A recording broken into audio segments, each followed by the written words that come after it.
Okay. Yeah, so we wait for more people to stream in and fill in the seats. Welcome, good morning. There are lots of empty seats. Fill up the front.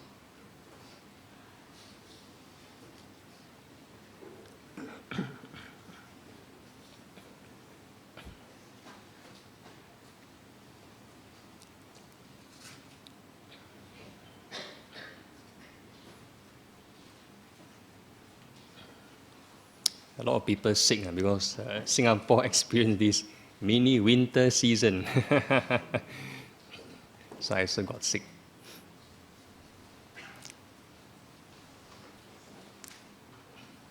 How many of you need to wear sweater at night? Oh, yeah.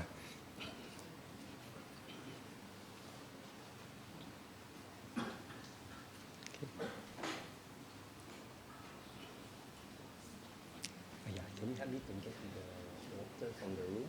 I forgot to bring up the... Yeah.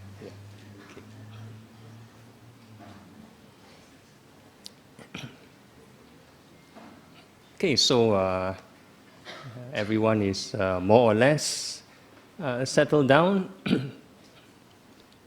So everyone is here for this topic, right?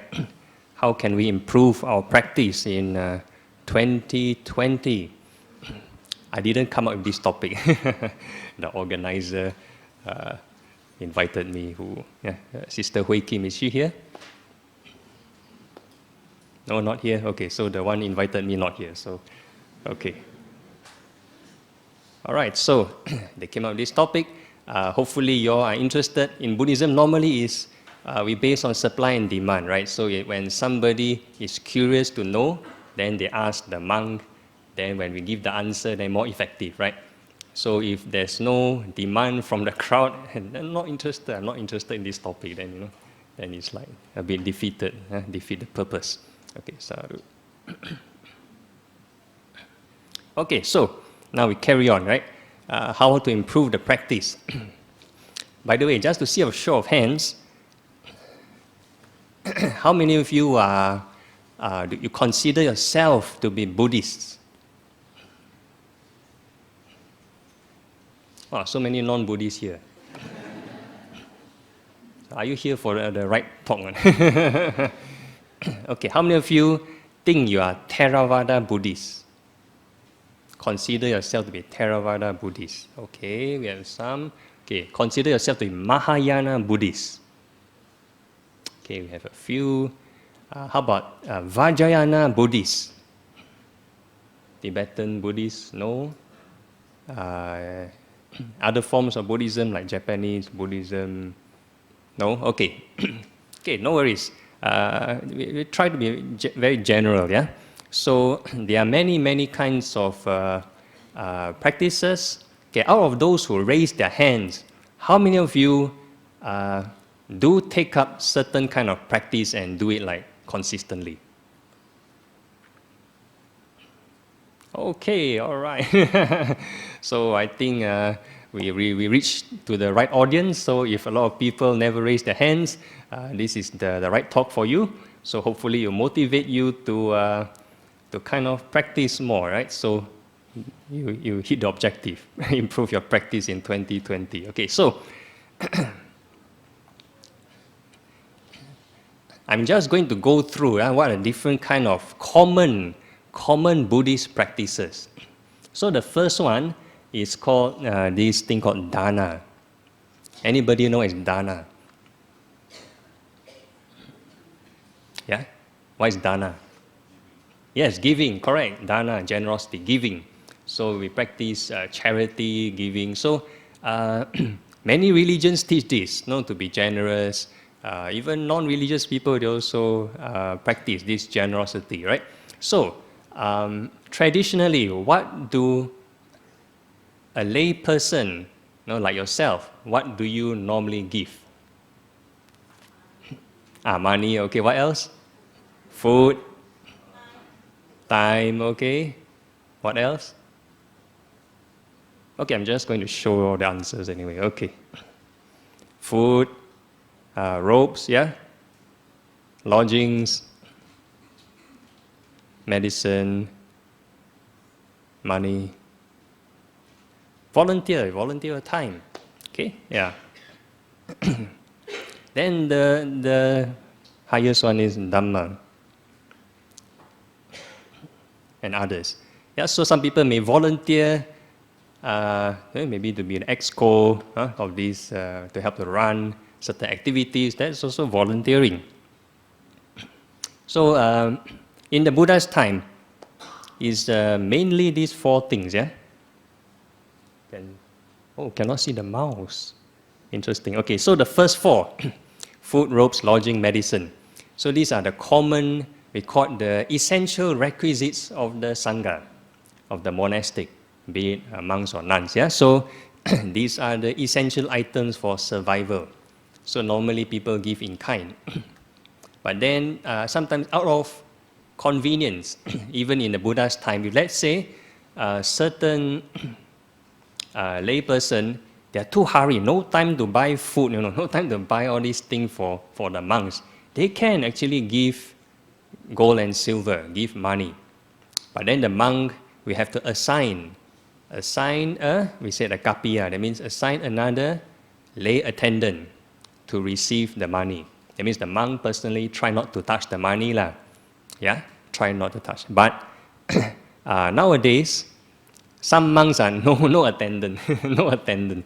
So they low budget or whatever. Yeah, so they no choice or then very common practice now. A lot of people they also they receive the ang pao, then they also accept. Okay, but then the common thing, the common practice now is the money they use it for the right purpose. They don't use it for their own personal gain. So the money they use it for a bigger cause, maybe for the temple, or maybe for Dhamma work. Yeah, so it's not for personal gain. Interestingly, some of the money normally monks use for personal use, which I don't want to mention. Okay, so next. Now we talk about this volunteering. How many of you do volunteer? Okay, very good. Yeah, so volunteerism is a good way. So giving doesn't necessarily have to be money. Yeah, so giving of time, your energy, your effort. So all these are also considered a form of generosity, giving. Time is so precious. Money cannot buy. Yeah, money cannot buy back time. So that is more precious. Then we talk about Dhamma. How many of you have ever seen this verse? The gift of truth excels all other gifts. Yeah, seen before. Huh? So this is found like in the Dhammapada. So a lot of Buddhists, when they first start reading this, then they thought, oh yeah, must share Dhamma, must share Dhamma. They're so enthusiastic. Oh, must share Buddhism, must share the teachings. Then they go around and maybe start proselytizing. And they must tell a friend, must believe in the triple gem. If not, you go to the 3 lower realms. Yeah? So they start proselytizing. Then actually, that's not the way, in the Buddha's time or even now, I think a lot of lay Buddhists may not know there's certain ethical code for monastics. For monastics, we have 16 precepts when teaching Dhamma. 16 precepts when teaching Dhamma. So I give a few examples. A lot of them are metaphors.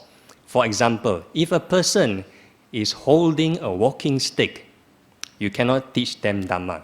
That means if a person is older than you cannot teach them. If a person is wearing a hat, that means if they are smarter than you cannot teach them. If they are holding an umbrella, that means ancient days, they are more superior than you in the caste system or whatever, more superior in you in their ranking, you also cannot teach them. If they are seated or standing higher than you, also cannot teach them. That means if they are more egoistic, cannot teach them. If they are holding a weapon, holding a knife or whatever, you cannot teach them. That means if they are hostile or aggressive, you cannot teach them. Yeah, so these are the examples. So basically, in whatever scenario, you cannot teach Dhamma unless they ask you, unless they invite you. That means they show that they are keen. Yeah? You imagine if they are not interested, then I start to approach the old person. hey, Buddhism so good, so good. Then they think, hey, I eat the salt now more than you eat rice, Yeah, they say, my experience more than you. So you're creating this kind of reverse psychological kind of reaction. They may look down, may have a negative impression of Buddhism next time. So they may have this rejection towards Dhamma in future. And whenever they hear Buddhism, you're no good lah, Yeah, so there's certain protocols. Why? Because in the Buddha's time, this is not just about Singapore, about the religious harmony and that kind of thing. In the Buddha's time, it was also very complicated. And because Buddhism that time was a rather new religion. And when Buddha started to preach the teachings, there were a lot of people, not just political people, but also different religious people who tried to assassinate the Buddha and the monks and that kind of thing. So one of the famous example is there's another religion sent a lady to the temple to accuse the Buddha of making her pregnant. Yeah, heard of this story? This lady Chincha, until this extent. So, because every religious belief is so different, so if you try to impose your faith on others, that will be kind of maybe detrimental to their market. Yeah, detrimental to their market. So you want to keep things as peaceful as possible. Make sure they're interested, then you share. So I joined this inter-religious organization. So normally how they organize is they have a panel of different speakers of different religion. Then they announce first. Then whoever interested, they join. Yeah? So whatever the speakers say is already publicized, so nobody can fault you. Yeah? So this is demand and supply kind of thing. All right? Okay, so now this is Q&A portion. So if you feel that one of the answer belongs to what you've been doing, you can raise your hand. Right? How often do you practice dana? How often do you practice this generosity or charity? Once a year. No? Okay. Then next. Once a month. Do charity once a month? No? Okay. Once a week. Once a week. That means a Buddhist fellowship. Huh? Okay, once a week. Okay. Who does it daily? Okay. Then how about whenever there's a chance? Okay. Then the rest, what? Never do charity at all. Wow, so jialat. Okay. Okay, so. Okay, then the final one is every moment. Every moment. Okay, in in the meditation practice, there's this meditation object called Jaga Nusati. Mindful of all the good deeds you've done. So every moment you recall all the good things you've done, recall, every moment, yeah? Then you create a lot of this joy and happiness. So this is one of the meditation objects.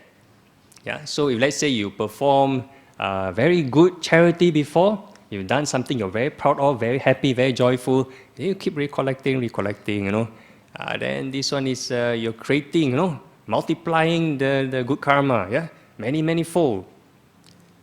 Because normally what people do is, whenever there's a bad problem, maybe you have quarrel at home or quarrel in the workplace, then you replay that one. Correct. Normally people will do that, replay all the negative thing. Then people get depression, then get all the funny problem. They replay all the wrong things. So today I teach you must replay all the good things. You do anything good, you replay that one. Anything you feel nice, replay. So this one is, we call it Jaga Nusati. Yeah, Jaga Nusati. So you must replay all the good things. Don't replay the negative one, yeah? Okay. None of the above. Okay, so also nobody. Okay. Okay. So the next question, please don't be shy to raise your hand, yeah? Yeah, so the first one is a warm-up. So now we do chanting. Earlier on, you all got do chanting, right? Yeah, you all did chanting, huh? Okay, so chanting comprises normally a few things, lah. Comprises of homage, homage to the triple gem. Think the triple gem, then you think of the teachings, yeah, and the precepts. Did you all chant the precepts earlier? Have I? Okay. The invitation on devas, maybe you all don't have. Dedication of merits, formal request, blah, blah, blah. Okay. Funeral chanting. Okay. So this is a bit comprehensive. There might be more. Yeah, there might be more. So how many of you do chanting regularly? Okay, all right. Okay. Not just every Saturday at BF, yeah? At home, you do chanting at home? Yeah, only a few people. Okay. So it's all right. Yeah, because chanting, initially, yeah, chanting is a job for the monastics. Chanting is a job for the monastics. In the Buddha's time, lay people don't chant, you know. Buddha's time, lay people don't chant. Because last time, they passed down the religious teachings through the oral tradition. Oral tradition. That means from master to the student to preserve the teaching. Yeah, from master to student. Last time they never write down. They never write down. So no books. So to know the teaching, like for example, Venerable Ananda. Venerable Ananda is the Buddha's attendant. So he's the disciple foremost in memory. So basically his job is to memorize all the teachings of the Buddha. Last time no tape recorder, no handphone recorder, no video recorder, no paper pen. Yeah. So the only way they transmit the teaching is through memory. Memory. So they pass down through oral tradition.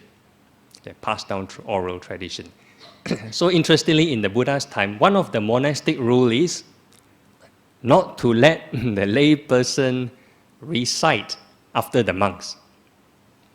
They don't want to spoil market. That means only monks preserve the teaching. It's not the lay person's job to preserve the teaching. But nowadays, about maybe 500 or 600 years after the Buddha's passing away, there's no choice. They have to write down our Buddhist teachings into the Tipitaka. They write down because not enough monks memorizing. A lot of monks maybe too old, maybe some of them die. Then they scared if everyone die, then how? Then gone. Yeah, so they start to write down. So it becomes, the good thing is it lessens our duty. It's all written down already. So I don't have to memorize all of them. Right? So that's the plus point. And then next is people start to print out these books, free distribution books or free online suttas, whatever, yeah? And then they start to have more courses, Buddhist courses. How many of you attended Buddhist courses? Maybe a diploma Buddhist course or something, a degree, master's degree, whatever. How many of you attended courses? Yeah, so you all attended courses, yeah? So maybe you are more educated than me now. Yeah, because I officially don't have any kind of certification. Yeah, so this is what happens now. So now the tides have changed. The tides have changed. So now Buddhism is become catered to a lot to the demands of the lay people. So it's like customer service. So the customer is boss, right? So the lay people, hey, we sponsor you, so you must have something in return also, right? So so you attend courses, then got diploma. Then what happens next is, when it comes to Dhamma talk, some monks do not know how to teach. Maybe they never go through any formal education. Maybe they are not eloquent, or they just don't want to talk. Yeah, so then end up nobody teach. Then end up the monks just perform ceremony. They just do chanting, chanting, funeral chanting, chanting, house blessing, chanting, chanting, chanting. This is what they do only. Yeah? Then end up the lay people say, hey, who giving Dhamma talk? Yeah? All the monks all just do chanting, chanting. Then the lay people teach law. No? End up the role change already. The role change. Initially it's monk teach, now become lay person teach. Yeah? So this, like free market is like that. So there's a change. I'm not saying it's totally bad. Sometimes a lay person teach can be good, a certain extent. Like for example, certain teachings like how to be a good parent, how to be a good husband, good wife. I have no credibility. Yeah, I'm not married, so I have no idea how to be a good husband, good wife. So sometimes a lay person can be more credible. Or sometimes the Buddha teach, how to be a good businessman. This Digajanu Sutta. I only can teach in theory. How many of you do business here? Yeah? Yeah, some people do business. Yeah? So these are the people more credible when they teach this kind of thing. Yeah? So there are certain pros and cons. Lay people can teach certain things. So these are certain benefits when lay people do certain sharing. Okay, so, but aside from all these changes over time, then we talk about chanting as a meditation. Chanting can be a form of meditation. Yeah, when we reflect on the triple gem, the Buddha, so the Buddhanusati is also a kind of meditation. Think of all the qualities of the Buddha, you all got Chun, right? Yeah? Then when you think of qualities of the Dhamma, that's Dhammanusati, mindfulness of the qualities of the Dhamma. That is also a meditation. Then same with the Sangha, qualities of Sangha. That is also a kind of meditation. And when you think of the heavenly beings, do you all do this dedication merit to heavenly beings? Yeah, I have. So if you think of their positive qualities, that is also a kind of meditation. That is also a kind of meditation. Yeah. So when a person comes to a temple for one service, you probably do multiple kinds of meditation already.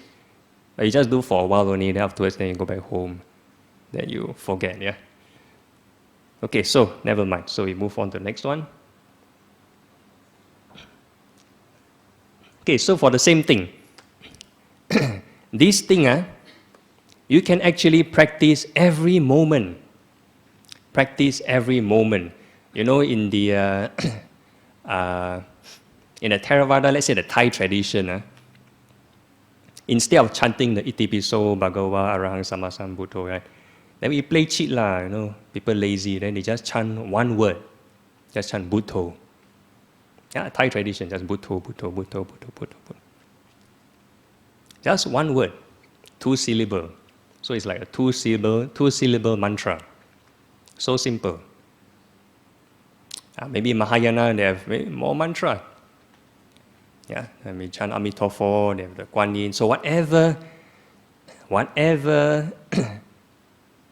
chant, whatever mantra you use, you do it for a long, long time, can enter concentration, can develop wisdom.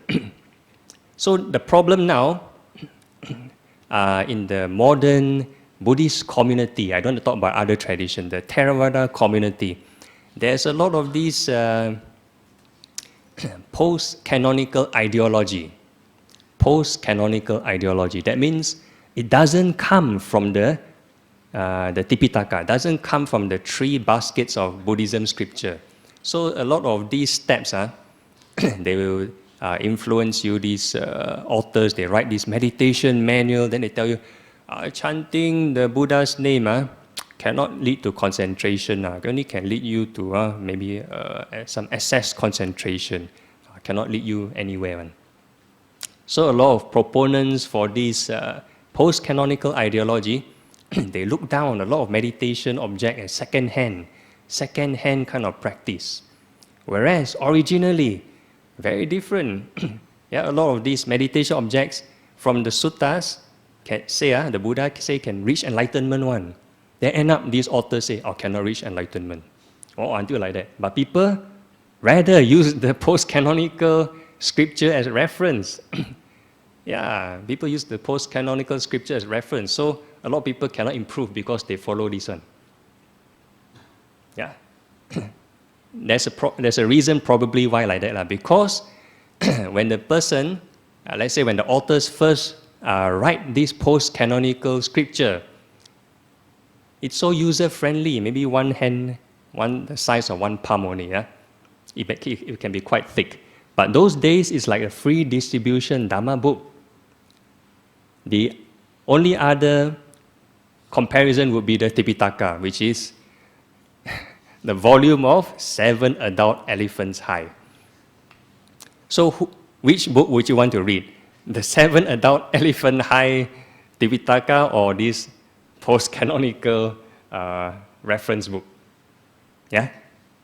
So most people would refer to the post-canonical book. For instance, maybe like the Vimutti Magga and the Visuddhi Magga. For example, these are the post-canonical manuals which a lot of the Theravada tradition would like to use as reference. Yeah, whichever Theravada tradition, yeah, they will just use the book. So there's a lot of contradiction with the suttas. But nowadays, we have Google. So when you search, then you can see, oh, so much difference. From can reach enlightenment to cannot reach enlightenment. Then until so okay.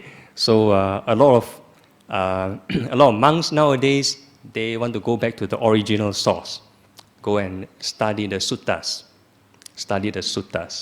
yeah, because a lot of unnecessary obstruction, yeah, won't lead you anywhere, yeah. So like one of the common these chants we use, this Buddha Jaya Mangala Gata, although it's not original sutta, but every Theravada tradition will chant this, yeah? How the Buddha overcome Mara, how the Buddha overcome Angulimala, the mass serial killer, how the Buddha overcome the drunkard elephant, this Nalagiri, and so on and so forth. After reciting and contemplating all the Buddha's qualities, the last verse, I think Ami Ui also came out with this chant, right? The Jaya Mangala Gata. So, at the last verse, they say, if a person were to contemplate the Buddha's qualities consistently, one can reach the highest happiness. Mokkang Sukhang. Mokkang means liberation. Mokkang Sukhang. Sukhang means happiness. Mokkang Sukhang Adigamaya Naro Sampanyo. Yeah, so, reciting, recollecting the Buddha's qualities can reach this enlightenment. Possible. Yeah, so likewise with all the other recollections.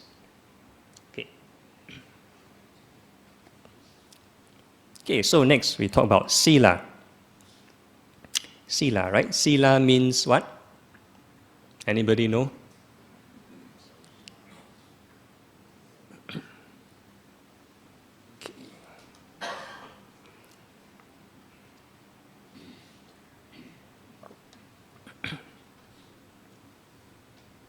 Yeah, sila means the morality, your precepts. Earlier on, they all chant the Pancha Sila, the five precepts. Yeah, you all chanted, right? 5 precepts. So normally it comes together with the refuge. Yeah, 5 precepts. Then sometimes you need renewal. So you come here every Saturday or Sunday, then you chant. So you sort of like renew, right? Because we are not perfect human beings. Sometimes we make mistakes, right? We make mistakes, then we come, oh, okay, I confess, then I renew. Maybe I did something wrong, yeah?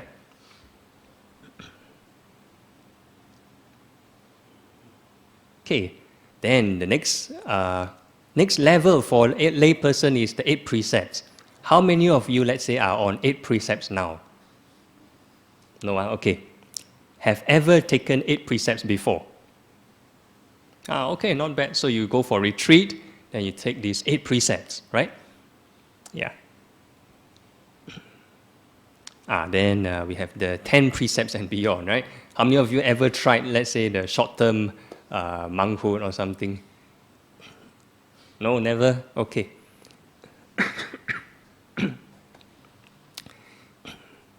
Okay, so this sila, right? Sila nusati can also be a meditation object. Can be a meditation object. Like in my previous talk, I mentioned before this. There's this Salayaka Sutta. If a person observes the 5 precepts very well, one can actually reach enlightenment also. Yeah, can, you know. People think, oh, your 5 precepts only are born to human realm. You give yourself a lot of discredit. Yeah, you must aim higher. You must aim higher. Yeah, in the Salayaka Sutta, the Buddha said, yes, possible. If a person observe the 5 precepts very well, they can make a determination upon the death. Yeah, I want to be reborn in a good human family. Can, Buddha said, possible. Better than that, you can choose to be born in a certain Deva realm. Also can.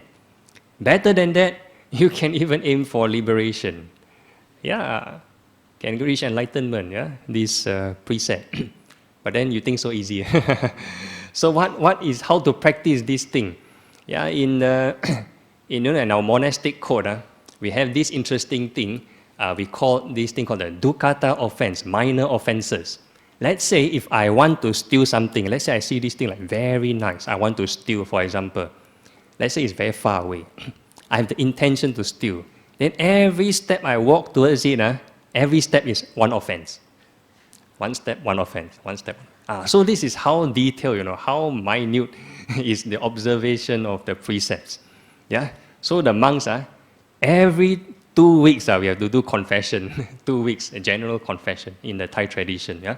So we have to chant all the classes of all the offenses. We have to do confession. So many offenses. So if a person were to be very careful with the precepts, very careful, that is also a mindfulness. You're putting right effort. Oh, I cannot do this, I cannot do this. Oh, so you're actually training your mindfulness. Training your mindfulness. But of course, not to be too over-regimental. Not to be too over-regimental. That is to say, any non-spiritual person can be a good law-abiding citizen. Law-abiding citizen. Do you know our country got so many laws also? Yeah, more than the 5 precepts.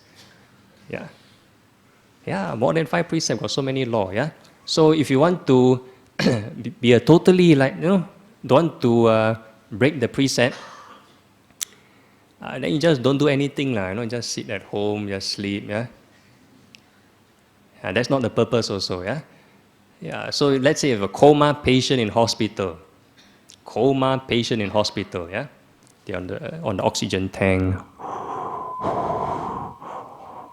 Yeah, oxygen tank, on life support. You give them 1 million precepts. 1 million precepts, they no problem one. Yeah, no problem. They cannot lie to you, right? They cannot do anything, they cannot move. So that's not the purpose of taking the precepts. Yeah, so the whole idea of taking the precepts is to train our minds. So with that precept, you carry on with your daily tasks. Carry on with your daily normal routine, your responsibilities. You carry on functioning normally. Yeah, but the precept is a reminder. So I cannot do this. Then from there, then you have a bit of struggle. Then you gain certain wisdom. Yeah. Next time you know what to do. Have experience. Maybe office politics. You cannot say certain things. Yeah. So this one is developing wisdom. Yeah. Okay, so this is another Q&A. Please don't be shy. Yeah. Please feel free to raise your hand.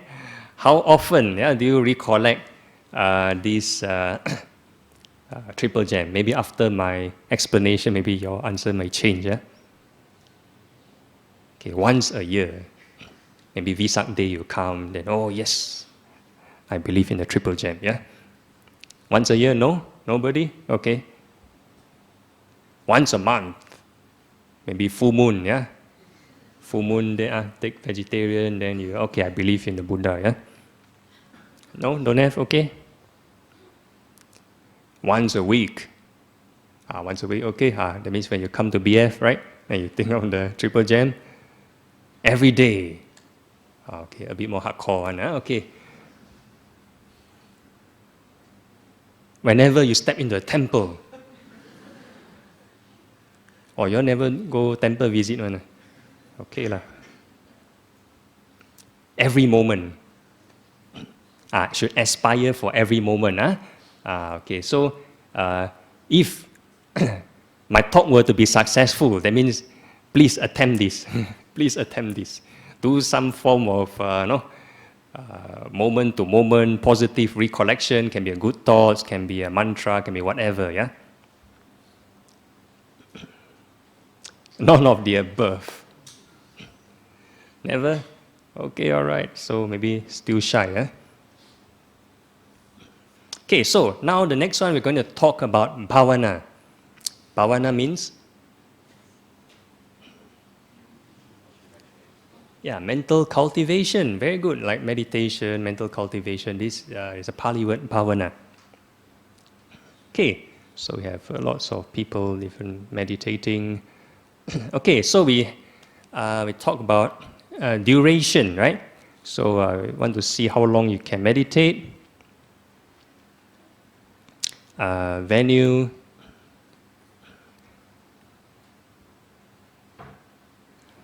Okay. So for duration, earlier on we sit for about 15 minutes, right? 15 minutes, right? But actually, when you go to watch a movie in a cinema, how long can you sit? Yeah? How long can you sit? How many of you travel overseas through flight? Long distance flight. Yeah, can sit for many hours, right? That meditation is sitting is one thing. But we are not talking about posture, Meditation is not about sitting like the Buddha, like full lotus, Instagrammable kind of pose. Then it's called meditation.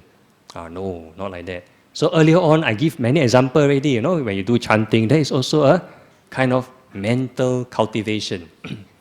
It can be done in whatever posture, in whatever activity you do. Can be mindful of the meditation object. So don't have to be seated down one. So let's say some people may be more senior in age. You cannot sit like that already, right? Cannot sit like that already. Even young people, not everyone can sit like that. So it's got to do with every moment.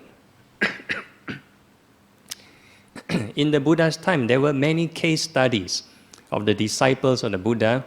They don't even need to sit meditation, then they got enlightened. And this Venerable Sivali. In my temple, we have the very popular this monk statue with the umbrella. Sivali, Arahant Sivali.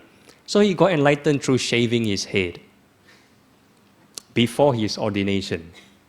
Before his ordination, that means he haven't become a monk yet, He's shaving his head, shave. Then Venerable Sariputta asked him to contemplate on the impermanence of the hair. So hair drop, not self. Then he got enlightened. So easy. Don't need to spend hours of sitting meditation. Got enlightened. Then there's another monk, this Venerable Chulapantaka. Chulapantaka. Maybe YouTube have this cartoon, but it's the Mahayana version. Mahayana version is this this monk, very poor intellectual capacity, cannot memorize things. Cannot memorize things at all. So he cannot chase out from his brother's monastery, because his brother's monastery is specialized in reciting scripture. That's their way of passing down the scripture, their teachings. So he's so upset. So the Buddha came by and told him, you come to my room, I give you a job to do. So this Arahant and this Venerable Chulapandaka haven't enlightened yet. So he followed to the room. Then the Mahayana version is, take the broom, sweep the floor, sweep. Theravada version is, take a white cloth. Then the white cloth, what to do? When cleaning that time, just say one word. Think of one word, white. So he cleaned white. Then he turned the cloth over. Hey, dirty and not white anymore. Then he got enlightened. Ta-da! Sometimes the simpler the mind, the easier to reach enlightenment. So complicated, study so many things, then the mind so distracted. Yeah, because when the mind is so focused, yeah, the mind, the sense of self is unified. The sense of self is unified. So once there's the reflection of impermanence, then you can shake the whole thing, yeah? Then it's more observable. When the mind is scattered here and there, then you talk about impermanence, emptiness, non-self. It's all concepts, so unrelatable, yeah? But when the mind have samadhi, have concentration, then it's unified.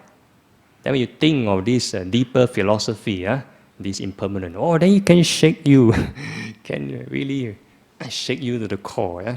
It will affect your entire being. So there's a difference. So enlightenment is more like an emotional thing, yeah? It's not an intellectual thing. Okay. Okay, so now we talk about venue, yeah? How many of you ever been to temple for retreats? Okay, we have a few. Okay. How many of you like go to the jungle, that kind of one, for retreat? Go to the forest? No? Okay, never, okay. Okay, seclusion, a few spots, yeah? Wilderness. At home, how many of you meditate at home? Okay, so the home is the best place, huh? Okay. So the most ideal case is here and now. Here and now, every moment. Doesn't matter where you are, right here, that means can meditate, because supposed to be every moment, right? Here and now. So if you're somewhere outside, also can meditate. Overseas, also can meditate. In the city, can meditate. Forest also can meditate. So anywhere can meditate, right? So Dhamma is supposed to be here and now. Yeah, we chant the 6 qualities of the Dhamma, so important, here and now. Don't have to be, must go to this place for retreat. This nice, beautiful forest, this nice big mountain, got waterfall, very Instagrammable scenery, then can meditate. But when you close your eyes, actually all the same. You close your eyes, all black. What happened to the forest now? Yeah? So it's here and now. But there's a reason why the Buddha encouraged this, going to these places for meditation, because there's a change of lifestyle. As long as we are still staying within the vicinity of our homes, we will get caught up with our same routine, the same habits. So the idea of going to the forest is to break away the habits, break away the routine. So that's the whole idea. Yeah. Other than that, it's the same. You close your eyes, the same, all black. Yeah. It doesn't matter how beautiful the place. You close your eyes, all black on. Yeah. Okay. Okay. So now we're going to talk about the different objects of meditation. So this is the post-canonical version. The Visuddhimagga will classify 40 meditation objects. The Vimuttimagga has 38. The original suttas has 84,000 Dhamma doors. That means infinite possibilities. Infinite possibilities. I give an example.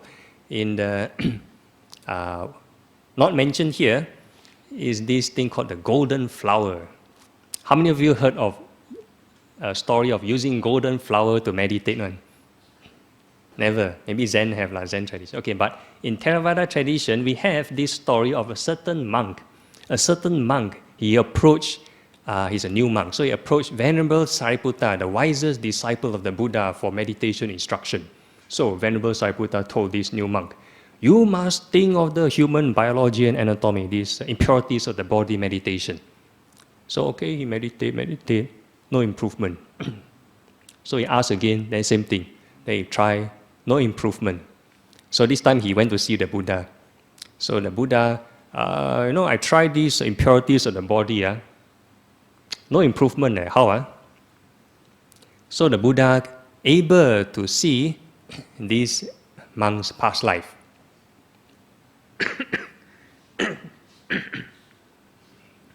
Excuse me. So for the 5 past 500 lifetimes, he was a goldsmith. Past 500 lifetimes, he was a goldsmith. He is attracted to gold. He is not attracted to body parts. He has no attachment to the body. He has a lot of attachment to gold. Very interesting person. Yeah? So the Buddha created a golden flower for him. Created a golden flower for him. So he just plant on the ground, then Buddha just stare at the flower. Stare. Then he can enter concentration. Then after enter concentration, the Buddha gives some teaching how to contemplate. Then he got enlightened. Yeah. So different people are different. Yeah. So things like there's 5 contemplations. Things like thinking of aging, sickness, separation from loved one, all not inside here. Yeah. So all these are also regular kind of contemplations, which a layperson should do also. Okay, so why 84,000? Why 84,000? Because all the things we perceive stems from the 5 aggregates. Stems from our 5 aggregates. Heard before? 5 aggregates? Never? Yeah, like very chim term, 5 aggregates. Like the PSLE kind of aggregate, right? Okay, so the 5 aggregate is the 5 things. Yeah, in our 4 Noble Truths of Buddhism, the 5 aggregate is the form, feeling, perception, mental formation, consciousness. Yeah, so these 5 things, if we cling on to them, then there's suffering. So we use these 5 things to perceive old age, sickness, death, separation from loved one, associating people that you don't like, not getting what you want. All these all generate from the 5 aggregates. Generate from the 5 aggregates, yeah? So anytime we perceive something, there'll be 5 things. Okay, let's say this microphone. Microphone over here. Can see? Can see the microphone? Or you look at the screen. Can see, yeah? Can see the screen. So the screen has a form. It has the 4 elements, has something solid, has a shape, yeah? So it has a form. And then, next you have feeling. When you see the screen, you may have certain feeling. You may have a pleasant feeling, may have an unpleasant feeling, or you may have a neutral feeling. Yeah, so this is feeling. And then, there's also this thing called perception. That means how you perceive. Can you read the words? Or can see? Too small? Too small, oh, okay, must enlarge, yeah. So like the person behind cannot perceive. The people in front can perceive. Yeah, so perception is basically all the labels you learned before in the past. Then when you pay attention to something, you give a label. Then it's called perception. Like this is called microphone, this is called perception, yeah. This is called laptop, this is called mouse. So all these are all the labels you generate. It's called perception. Perception. Then we have this thing called mental formation. Yeah, the moment thought is being formed. Yeah, the moment thought is being formed. And the last one is consciousness. Basically, your this awareness. Either you're conscious or unconscious. So if you see with your eyes, there's your eye consciousness. If you hear what I'm saying, ear consciousness. So on and so forth. Then your body, your taste buds, yeah, your thinking. So all these stems from the 5 aggregates. 5 aggregates, yeah? Okay, so I hear the alarm ring, so it's about time. Okay, so to end off, basically it means whatever object we perceive, that can be a meditation object. When we see the screen, it can be Dhamma. When we look at the aircon, it can be Dhamma. The floor can be Dhamma, provided you have the right contemplation, right understanding, right contemplation. So this Eightfold Path. Yeah? So if you understand the 4 Noble Truths, the cause of suffering is this, our greed, hatred, delusion. Yeah. So you want to execute, to overcome the problem, we need right thought, which is the opposite of greed, hatred, delusion. Non-greed, non-hatred, non-delusion. So in our meditation earlier, we were trying to do that. Yeah? So we have loving kindness, think of the hair, loving kindness. Then to overcome hatred, loving kindness. To overcome greed, think of impermanence, that kind of thing. Yeah. So in whatever we do, whatever object we use, whatever we perceive, we must have right thought. Right thought. Okay, so this is the end of my sermon. The alarm ring already. Yeah, and once you have the two in place, right understanding, right thought, you know what you're practicing for. Yeah, for the betterment of yourself and for your others. Then this is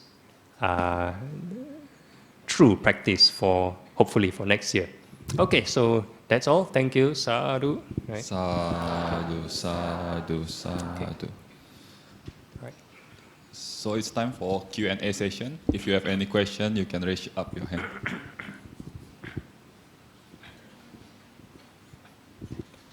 Bhante, I'd like to go back to just now about the dana. I want to ask, if we chant every day and after that we share merits daily, that is considered daily dana? Sharing of merits, yes. As long as there's an intention of giving, of sharing, yes, that's a kind of dana also. A mental kind of dana. Yeah.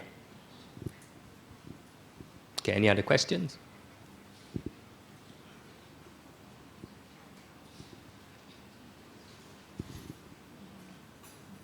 No? Any other question?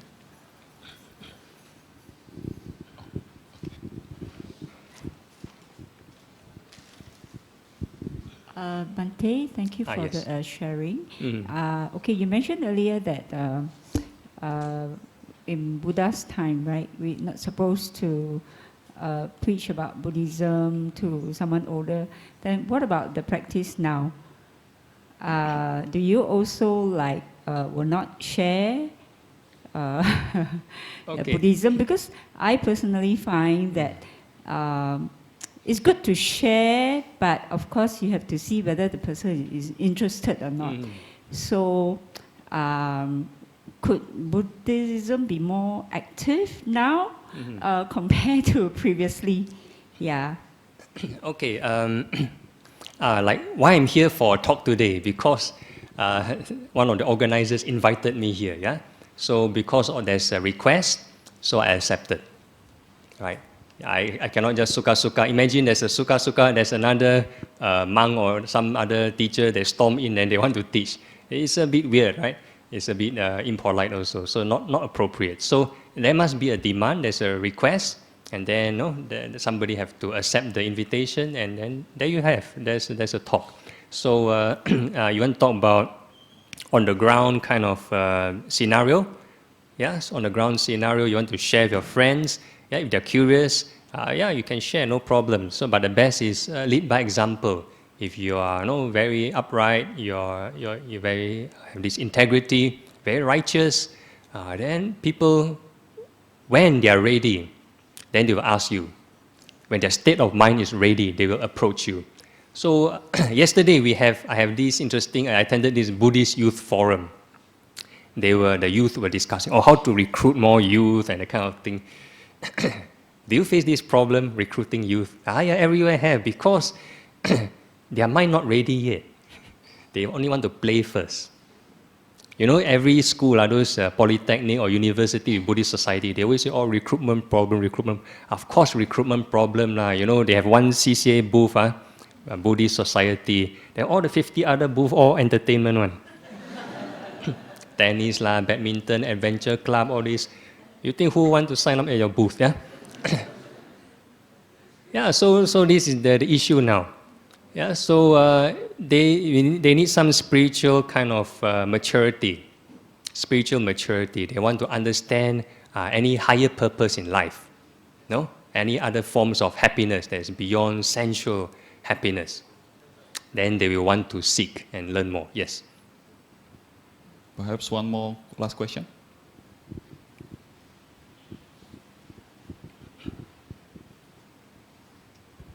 Bhante, I'd like to ask if the 4 Brahma Viharas are the same as the 4 jhanic states. 4 Brahma Viharas, are they the same as the 4 jhanic states? No. The 4 Brahma Viharas are actually a concept. Yeah, so if you wish all beings well, so that is a concept. So interestingly, there's a sutta called the Mettang Sutta. So metta with an M behind. and there's an M behind. So you can search that, Mettam Sutta. So it mentions that the 4 Brahma Viharas can go into the 4 formless jhanas. The formless jhanas, not just the first 4 jhanas. It straight away bypass the first 4 jhanas and it goes into certain formless jhanas, and it's possible to reach liberation. Yeah, those who follow the post-canonical manual will say, oh, metta only can reach 3rd jhana only. Yeah? So this is the difference, the contrast. Okay, so you want to talk about concentration? Yes, the 4 Brahma Viharas are very important. It's a standalone kind of object. So you want to talk about the first 4 jhanas, it's actually invention or rediscovery by the Buddha himself. The first 4 jhanas. When the Buddha was still an ascetic before he got enlightened, he learned from this Alara Kalama and Udaka Ramputa how to enter the formless concentration. How to enter formless concentration. Then afterwards he changed another strategy, do the torturing method, the fasting and all those stuff for 6 years. Then when he want to re-enter the middle path, then he have to recall when he was a small child, 7 years old, when he ponteng the plowing festival, then he sit under the tree, then he entered the first jhana. Then he said, oh yeah. So he discovered how to enter the first jhana, 2nd, 3rd, 4th by himself.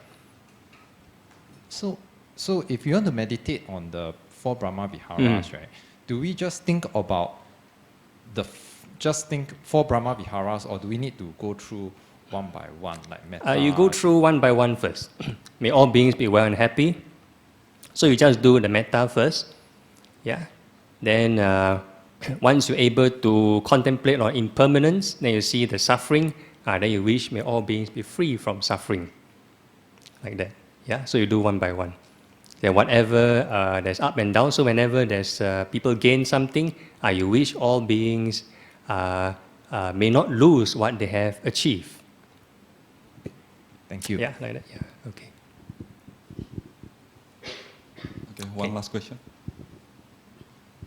Okay, Bhante, you have shared about the dana, chanting, and then sila and bhavana. Yeah. My question is, if someone has already been practicing it, the question is how to improve.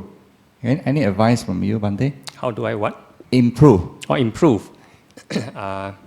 Like mentioned, you have to do it every moment. You have to treat it as a meditation object. Yeah, that's the only way to improve. Yeah. Okay. Okay, thank you very Okay, much, alright. Yeah. Venerable, for Okay. the insightful talk. Okay, sadhu, sadhu. Sadhu, sadhu.